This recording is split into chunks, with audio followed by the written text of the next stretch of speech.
But we begin with breaking news on Cleveland police reforms. A scathing new report says the city is out of compliance with a federal consent decree for failing to hold police officers accountable for serious violations. 5 on Your Side investigator Sarah Buttison has covered problems with Cleveland police for years. She broke this story on social media today. Sarah, the federal team says officers are getting away with making some pretty big mistakes. You've got that right, Rob. Today, the team overseeing the city of Cleveland says that they found former safety director Michael McGrath ignored their recommendations about how to discipline officers for serious violations, calling that, quote, a clear failure under the rules imposed by the federal consent decree. Joe Nathan Luton spent 8 months behind bars for assaulting a police officer. There was just one problem. He didn't do it.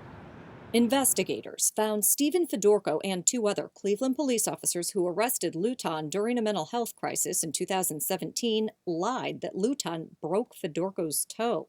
The officers were also found guilty of other administrative violations, but when it came time to impose discipline, then Public Safety Director Michael McGrath only suspended them. The lie about Luton is one of more than 40 cases reviewed by the monitoring team over a more than 2-year period. They found only about a quarter of McGrath's decisions were appropriate. The conclusion?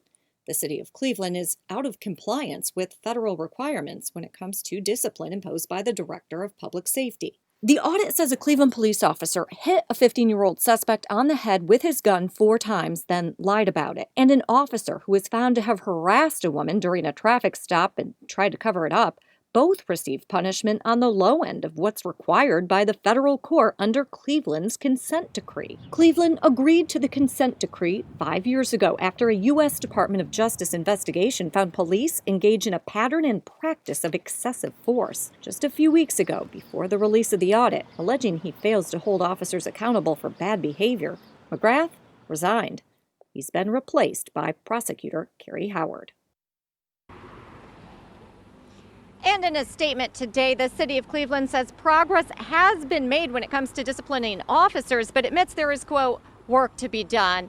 The monitoring team also released its semi-annual report today. It strongly critiqued the city's data collection, saying it needs to do a better job gathering basic information like about arrests.